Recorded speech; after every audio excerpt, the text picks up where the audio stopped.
Շահրամանյան, մենք կարող էինք կանխել պատերազմը ցանկության դեպքում եւ ինչպես կարող էինք կանխել, որ չլիներ այսպիսի Առաջին հերթին ուզում եմ անդրադառնալ օրվա խորհրդին 5 տարի առաջ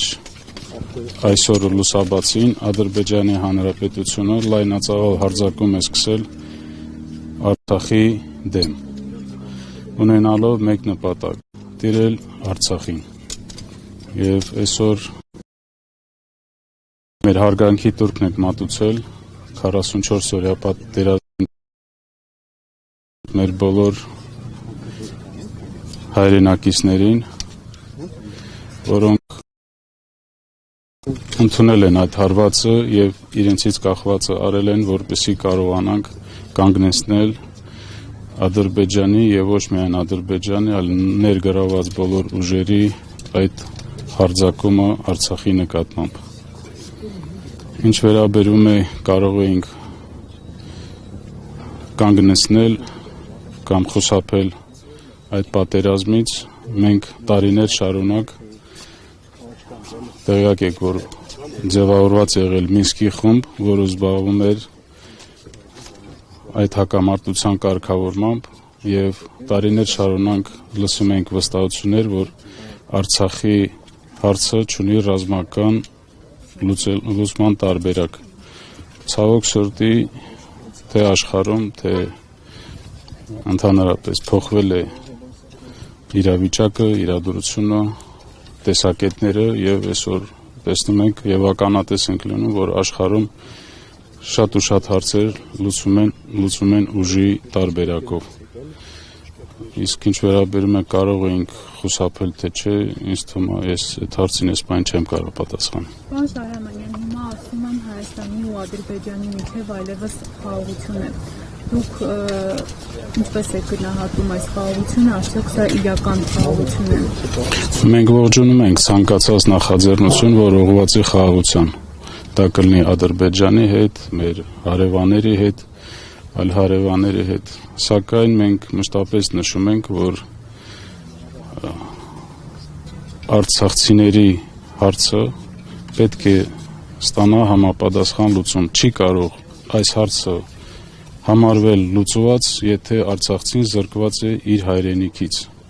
իր գերեզմաներից, իր սրբություններից, դա նշել եմ։ Եվ այսօր աչք փակելով այդ հարցի վրա, ես կասեի, որ մեծ խնդիր են ստեղծում հնարավոր է հետագայի համար, թե Ադրբեջանում, թե Հայաստանում։ Այս հարցը պետք է ստանա համապատասխան լուծում, արժանապատիվ եւ անվտանգ վերադարձի տեսքով։ Շատ են ձեզ մեղադրում ընդհանրապես արցախցիներին, որ դե մնայիք, կռվեիք, չգայիք, չտայիք։ Այս խոսույթին ո՞նց եք վերաբերում։ Այդ խոսույթին ես լուրջ չեմ վերաբերվում, քանի որ նման արտահայտություն անող մարդիկ չեն կարող իրանց լուրջ ազնվորություններ համարեն։ 2020 թվականի պատերազմից հետո ստեղծված իրավիճակում Հայաստանի Հանրապետության, Ադրբեջանի Հանրապետության, Ռուսաստանի Դաշնության նախագահները ստորագրել են մի փաստաթուղթ, որով դադարեցրել են ռազմական գործողությունները։ Եվ եթե հնարավոր էր շարունակել պայքարը, տրամաբանական է, որ դա պետք է շարունակվեր 2020 թվականին։ 2020 թվականից հետո մենք ունեցել ենք մի իրավիճակ եւ Ադրբեջանին փոխանցվել են շրջաններ Արցախի շուրջ, փոխանցվել են ռազմական մեծ նշանակություն ունեցող դիրքեր, Ստեփանակերտի վերևում Շուշիում տեղակայված էր Ադրբեջանի զորքերը եւ այս իրավիճակում խոսել, որ մնայիք պայքարեիք, սա ես լուրջ չեմ կարող համարել։ Իսկ 5 միլիարդի զենքը Զենքի վերաբերյալ ես առիթ եմ ունել արձագանքել, այս բանի նպատակահարմար չեմ գտնում։ Ժամանակը կգա, կխոսենք դրա մասին, տեղյակ եք, որ հարուցված է համապատասխան քրեական գործ եւ այդ շրջանակներում ես նաեւ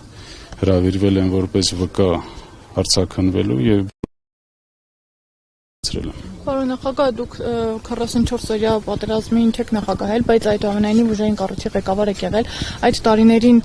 պատերազմի ընթացքում ներողություն կար, տպավորություն կարծիք, որ հանգուցալուծում այսպեսին պիտի լինի։ Ես պատերազմի ընթացքում ուժային կառույցի ղեկավար չեմ եղել։ Ոչ, այսպիսի վերջնական տարբերակ մենք չէինք պատկերացնում, չէինք կանխատեսում եւ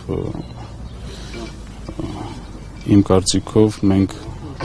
ձգտել ենք անենք ամեն ինչ, որպեսզի այսպիսի արդյունք չունենանք։